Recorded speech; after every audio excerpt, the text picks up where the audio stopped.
4 months after Nancy Guthrie vanished, a retired detective just explained what one confirmed development means for everyone who hasn't been cleared. Every single family member passed their polygraph. Sheriff Chris Nanos said it himself with flying colors. That doesn't solve this case. It points it, and what it points to next is the part nobody is talking about yet. 4 months into the disappearance of Nancy Guthrie, journalist Brian Anton sat down on his podcast with something specific to share. Not a tip, not a new piece of physical evidence. Something that works differently than either of those things. A confirmed investigative development that doesn't hand the public an answer, but points the investigation precisely and operationally in a direction. When retired Detective John Beller explained what that development actually means for the shape of this case, it became clear that the Nancy Guthrie investigation isn't just continuing. It's narrowing. The polygraphs came back clean. Every family member in the Nancy Guthrie case passed. Every single one. Pima County Sheriff Chris Nanos confirmed it publicly and without qualification, saying they passed with flying colors. That confirmation, placed next to what Beller explained on that same podcast, does something specific to this investigation. It doesn't name a suspect. It points to one. By eliminating the inner circle entirely, the field narrows to a particular kind of person, someone outside the family who had the knowledge, the proximity, and the access to plan a premeditated abduction, and who has not been cleared. Anton went further than the polygraph news. His sources inside the investigation told him the case is not much closer to being solved, a direct contradiction of the sheriff's public narrative. And sitting behind all of it is a DNA profile from a black glove found roughly 2 miles from Nancy Guthrie's home. The glove appears to match the one worn by the masked suspect captured on her doorbell camera. That DNA was run through CODIS. No match came back, but the investigation hasn't stopped there. Genealogy testing, the same methodology that identified the Golden State Killer, is now in play. The polygraphs define the field. The DNA will identify who's in it. That moment hasn't arrived yet. This is about how close the investigation now is to reaching it. Nancy Guthrie remains missing. No one has been charged. No prime suspect has been publicly named. Everything that follows is drawn from confirmed public sources. Brian Anton investigates on iHeart, and confirmed statement from Pima County Sheriff Chris Nanos, Fox News, CBS News, the Associated Press, and Men's Journal. 2 versions of this investigation exist in the public record. There's the version Sheriff Nanos has been offering, that detectives are drawing closer to identifying a suspect. And there's the version that emerges from Anton's source reporting. On June 1st, 2026, those 2 versions collided publicly on Anton's podcast for months after Nancy Guthrie vanished.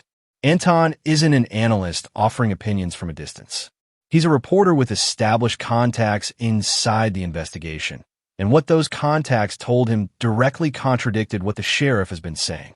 His sources told him the investigation wasn't much closer to solving the case. Anton was careful to acknowledge he may not have the full picture, but his statement on the podcast was specific and on the record, sitting in direct tension with every optimistic briefing Nanos has delivered since February 1st. This isn't the first time that counterweight has appeared. Throughout the 4 months since Nancy Guthrie's disappearance, the Pima County investigation has drawn scrutiny from multiple directions. Several outlets reported that the Pima County Sheriff's Department sent DNA samples to a private laboratory in Florida rather than routing them through the FBI lab, a decision that raised questions about timelines and interagency coordination. The department pushed back, confirming that the Florida lab it uses continues to share information with the FBI lab and other partner labs nationwide. But the questions have persisted, and Anton's sourced reporting has consistently served as one of the most reliable public windows into what the investigation actually looks like from the inside. It's worth being precise about what "not much closer" means operationally, because it's easy to read Anton's assessment as simple pessimism set against Nanos's optimism. It's more specific than that. Anton has been on the ground for this case since its earliest days, and his sources are people with direct access to the investigation's internal picture.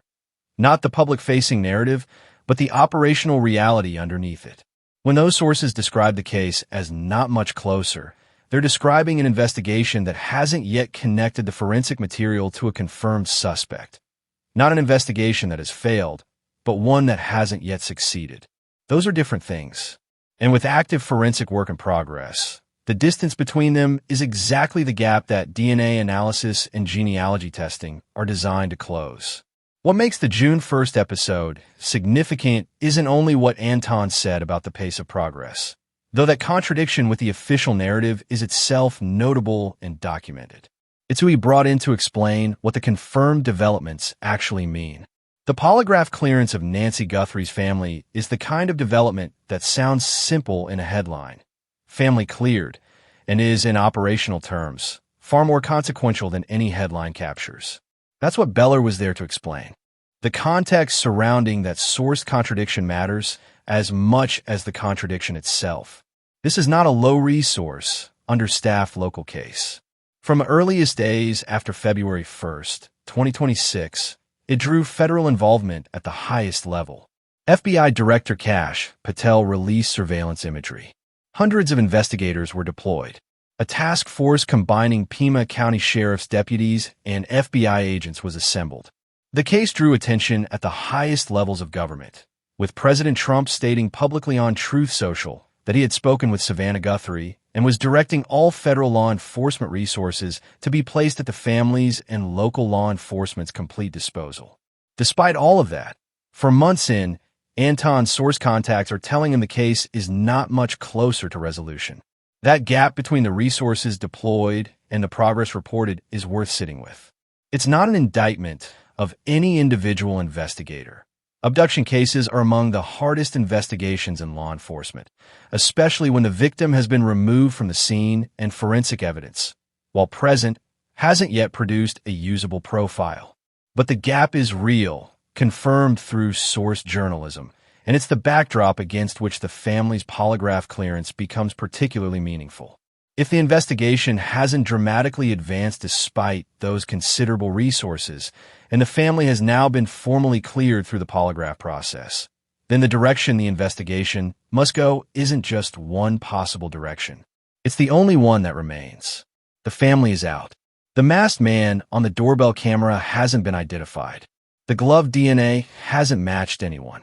The genealogy testing is in process.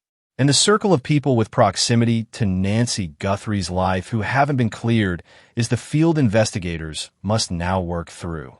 The Florida laboratory decision deserves specific attention.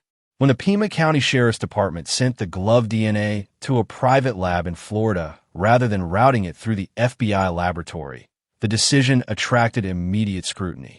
ABC News reported in April 2026 that the FBI had actually requested the material more than 2 months earlier, but the Sheriff's Department had instead sent it to the private Florida facility. An FBI official told ABC News directly that there was no new DNA evidence in the case and that the FBI had requested the material over 2 months prior. That kind of public daylight between agencies, one noting how long it waited for material from the other, is the sort of interagency friction that doesn't typically surface in cases running smoothly.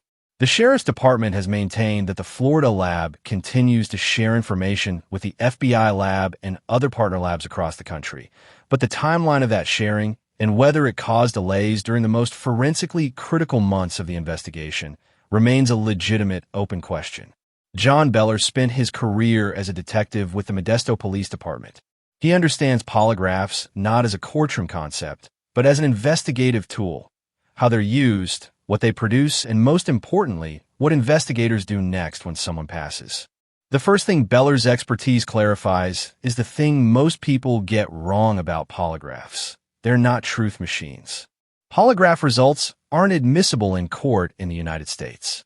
They can't, on their own, exonerate or convict anyone. A person can pass and still be guilty. A person can fail and still be innocent.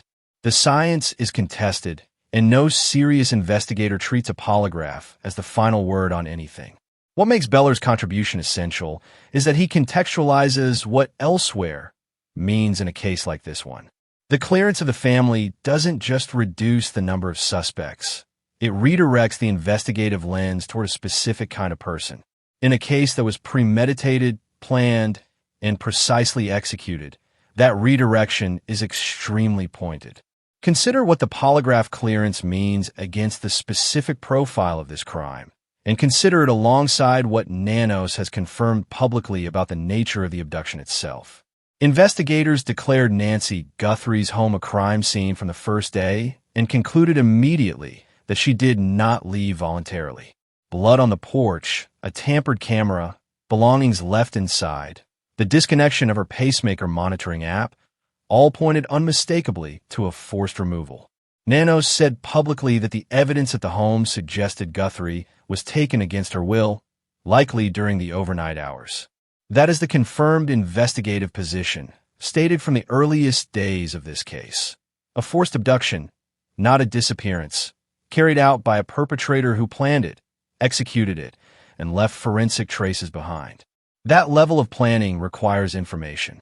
The person who planned this crime knew where Nancy Guthrie lived, knew enough about her property to approach and disable a specific camera, and knew enough about her circumstances to believe she could be taken without immediate detection. That is not the information profile of a stranger pulling an address off the internet. It's the profile of someone connected directly or through connections to Nancy Guthrie's life, connected in a way that gave them access to the details that made this plan possible. The polygraph clearance of the family eliminates the innermost ring of that connection. Everyone who shared the closest proximity to Nancy Guthrie's life, who knew her address, her routine, her home, has now been tested and cleared. That pushes the investigative focus outward to the next ring, people who knew enough to plan this but weren't close enough to be among the first examined. It's in that outer ring, defined precisely by what the polygraphs eliminated, that investigators are now focused. The polygraphs didn't solve anything. They sharpened the focus. And in a case this forensically active, sharpened focus is not a small thing. Nancy Guthrie's abductor knew things. That's the baseline the investigation proceeds from. And it's the baseline that makes the family's clearance so operationally significant. The things he knew aren't the kind a stranger randomly selects from a directory, which means the investigation is now about the next ring outward. People who weren't immediate family, but who were close enough to her life to access the information the crime required. People who knew where she lived. People who knew her schedule. People in her neighborhood, her social circle, or in the professional or personal orbit of someone connected to her. People with proximity who haven't been polygraphed and cleared. That is the operational consequence Beller explained, and it's a consequence confirmed not only as investigative theory, but as the actual direction this case is taking. A narrowing not to some abstract smaller number, but to a specific profile, someone outside the family, with proximity to Nancy Guthrie's life, with enough knowledge to plan a premeditated abduction, and with no confirmed clearance. The forensic picture in this case has been more complicated and more important than most public coverage has accurately conveyed. There are multiple pieces of DNA evidence in play, and they are not the same.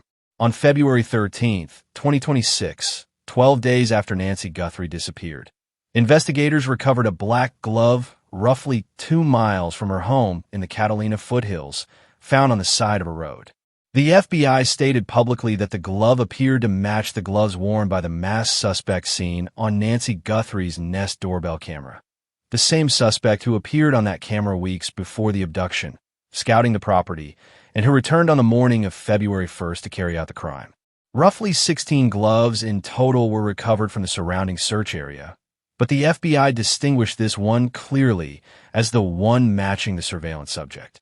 It was sent to the private Florida lab the sheriff's department uses and submitted to CODIS, the FBI's combined DNA index system of profiles from convicted offenders and arrestees.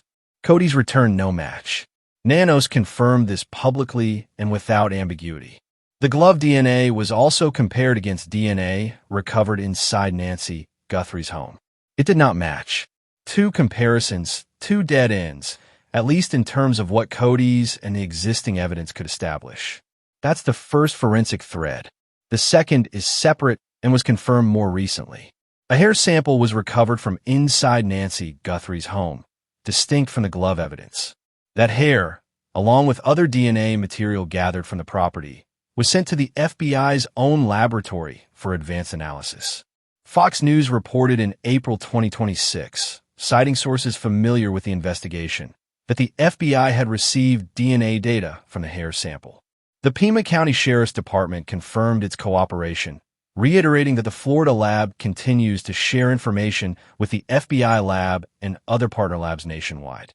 The DNA evidence recovered from inside the home includes what investigators have described as a mixed sample, genetic material from more than one person. Nanos confirmed that the DNA found inside the residence came from more than one person and did not belong to Nancy Guthrie, her family, or anyone who worked at the property. Forensic experts have noted that separating individual profiles out of a mixed sample is possible, but takes time, sometimes significant time. Nanos has indicated that isolating a usable profile from the mixed sample could take up to several additional months. What investigators have, in summary, is a glove that appears to belong to the suspect with DNA confirmed but no CODIS hit, a hair sample from inside the home undergoing advanced FBI testing, and a mixed DNA sample from the property containing an unknown male contribution still being processed. 3 forensic threads, all pointing at the same investigation, none yet producing a match, all actively being worked. The CODIS dead end on the glove isn't the end of the forensic investigation. It's the beginning of the next phase. CODIS only contains DNA from people who have been convicted or arrested. If the person who took Nancy Guthrie has no prior criminal record anywhere in the country, his profile isn't in CODIS and never will be, regardless of how many times the sample is run. What investigators have turned to instead is genetic genealogy. The method compares an unknown DNA profile against public ancestry databases like GEDmatch, where millions of people have voluntarily uploaded their DNA to find relatives. Rather than looking for a direct match to the suspect, investigators look for partial matches to his relatives, cousins, second cousins, anyone in the family tree who has submitted DNA publicly, and from those partial matches, methodically build a family tree backward through publicly accessible genealogical records, narrowing it to individuals of the right age, gender, and geography. The process eventually produces a name. This is the same methodology that identified the Golden State Killer in 2018, a man who evaded law enforcement for 40 years, whose DNA was in no criminal database, and who was identified because a distant relative had submitted DNA to a genealogy service. Cece Moore, the leading investigative genetic genealogist at Parabon Nanolabs, has confirmed publicly that this path is viable in the Nancy Guthrie case, noting that advanced testing techniques, including genetic genealogy, could eventually identify the suspect regardless of whether he has ever been arrested or convicted of anything. There is one additional dimension to Beller's analysis worth including here. On a separate appearance on Brian Anton Investigates, distinct from the June 1st Polygraph episode, Beller offered a professional assessment of the crime scene evidence that is difficult but important to put on the record. He said he struggles to maintain hope that Nancy Guthrie survived her abduction. The blood found on the front porch, he explained, suggests a wound that was bleeding significantly, and, combined with her age, her limited mobility, her pacemaker, and the physical reality of forced removal in the early morning hours, his professional read has remained grim from the beginning. That assessment is clearly attributed to him and offered on the record. Nancy Guthrie has not been declared deceased. No body has been found. The case remains classified as an active missing person investigation. But Beller's read from a detective who has examined this case's evidence is part of the confirmed record, and it's part of why the forensic work here carries the weight it does. The confirmed suspect description in this case is more detailed than a man in a ski mask. He arrived on the morning of February 1st, 2026, at approximately 2:30 a.m., carrying a 25-liter backpack, a holstered weapon, and a plan developed over weeks of deliberate surveillance. Visits he used to map the front entrance, identify the camera's position, and work out his approach and exit. He used foliage to partially block the camera lens before tampering with it. FBI imagery also shows what analysts interpreted as light emitting from the suspect's mouth, consistent with a flashlight held between his teeth, freeing both hands for the camera tampering. A detail suggesting he had identified the camera as a problem during earlier scouting and developed a specific way to deal with it. He carried a 25-liter Ozark Trail hiker pack, a backpack specific enough that retail records could potentially be traceable, and investigators have pursued that angle. He was armed with a holstered pistol, a detail suggesting preparation rather than a weapon hastily grabbed before the crime. Combined with his approximate height of 5 feet 9 inches and medium build, this is a specific profile. Not specific enough to identify him from a passing glance on the street, but specific enough that someone who knew him, who noticed unusual preparation, an unfamiliar backpack, or strange new interest in the Catalina foothills area of Tucson, might recognize something in it. The combined reward for information in this case stands at $1.2 million as of June 2026. $1 million of that comes from the Guthrie family directly, the rest from law enforcement and other contributing sources. The FBI doubled its own reward to $100,000 as the investigation entered its second week, a level of escalation that signals how the Bureau assessed the case's urgency early on. Fabian Pacheco, Chief of Detectives for the Pima County Attorney's Office, who oversees one of the case's tip lines, told CBS News that roughly 10% of leads in the case have value, a meaningful number given the thousands of tips the case has generated. Law enforcement officials have been consistent in stating that a case like this could break on a single call. A recall effort against Sheriff Nanos adds another layer of complexity to the picture. Nanos faces a recall campaign from constituents and former colleagues, driven in part by a harassment complaint brought by a former Sheriff Department lieutenant who lost to Nanos in the 2024 election. The Pima County Board of Supervisors voted unanimously to question Nanos about his management of the department, and one Fox News report noted that the lead investigator assigned to the Nancy Guthrie case had no prior homicide experience, a claim that, if accurate, would help explain some of the coordination concerns that have surfaced publicly. None of this resolves the case, but it is part of the confirmed context in which Anton's sourced reporting that the investigation is not much closer lands. The pacemaker detail deserves attention beyond its surface alarm. Nancy Guthrie's pacemaker was linked to a monitoring app on her phone that transmitted device data in real time. When that connection dropped in the early hours of February 1st, it became one of the first confirmed signals that something had happened to her. Investigators have noted that such a disconnection can indicate several things. The phone moved out of range, powered off, or the pacemaker's connectivity disrupted by physical circumstances. In the context of an abduction that involved the removal of her phone, the significance is clear. It created a forensic timestamp investigators could work with in a case where the roughly 2:30 a.m. window of the abduction is established but not fully reconstructed. Within days, the FBI and Google worked together to recover imagery from the damaged Nest camera, revealing a masked, armed individual at her front door in the early morning hours of February 1st, the same person who had appeared at the property weeks earlier. On February 10th, FBI Director Kash Patel released a surveillance photograph of the potential subject. On February 13th, investigators recovered the black glove roughly 2 miles from the property. By February 18th, the glove DNA had been submitted to CODIS and returned no match, and no match against sample from inside the home either. The same day, February 10th, FBI investigators also canvassed the neighborhood around the home of Nancy's daughter, Annie Guthrie, separate from the initial canvass of Nancy's own neighborhood, suggesting investigators were examining whether the abductor's knowledge of Nancy's life could have come through her daughter's social or professional connections. That specific line of inquiry isn't something that gets answered publicly, but the canvass itself confirms it was being actively pursued. In the weeks that followed, ransom notes arrived at TMZ and other news outlets. 2 deadlines passed without resolution. A local man, Carlos Palace, was detained, questioned, and released without charge. Investigators canvassed the broader neighborhood.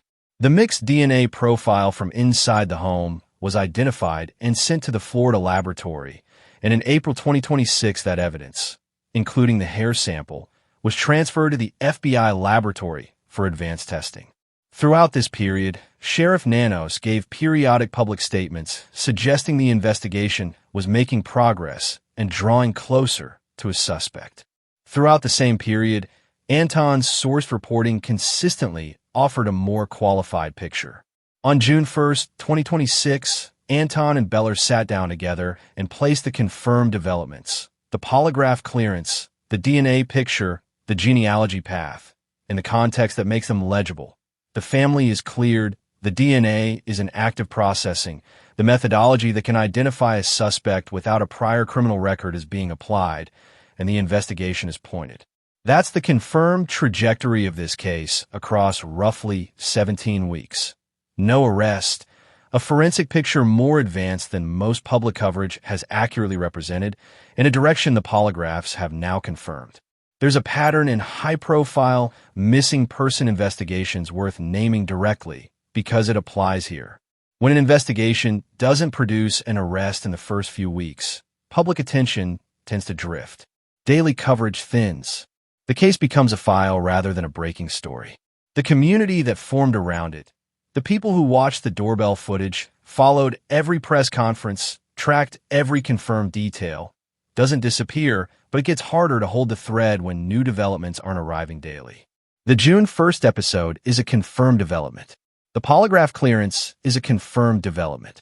The glove, the hair sample, the genealogy testing, all of it is a confirmed picture of an investigation that has not run out of forensic material to work with. Nancy Guthrie is 84 years old. She has limited mobility and requires daily medication. Her pacemaker app disconnected from her phone in the early hours of February 1st, 2026. Those physical realities have never been absent from the minds of the people following this case, or from the minds of her family. Savannah Guthrie, who has continued to appear publicly and speak about her mother, has described the family's experience as agony, as unbearable. That has been the reality every day since February 1st, 2026, and it's the reason the confirmed investigative picture matters. Every confirmed development is a step toward the answer the family needs. Anton's engagement with this case hasn't been limited to the June 1st episode. He appeared at CrimeCon 2026 in Las Vegas, alongside other journalists and analysts following these cases, and his continued willingness to place his sourced reporting in direct tension with the official narrative is itself a confirmed data point. When a journalist with established sources keeps reporting publicly that an investigation is not as close to resolution as officials claim, and does so in front of the community most engaged with the case, that journalist is communicating something specific, that the gap between the official narrative and the sourced operational picture has not closed. Nancy Guthrie is still out there somewhere, and her family has not stopped looking. The polygraphs confirm the direction. The DNA is being processed. The genealogy methodology is active. And the person who planned a premeditated abduction in the Catalina foothills of Tucson on the night of January 31st, 2026, whose DNA is on a glove found 2 miles from the scene, whose image sits in the FBI's public record, whose profile is now being traced through public ancestry databases, has not been found. Not yet. Not publicly. That is the confirmed state of this investigation. If this update mattered to you, share it with someone still following this case. The next tip could come from someone who finally recognizes a detail. Drop the city you're watching from in the comments so this community can see how far it actually reaches. And if you want every confirmed development covered with the same sourcing and care, subscribe so you don't miss the moment this case finally breaks.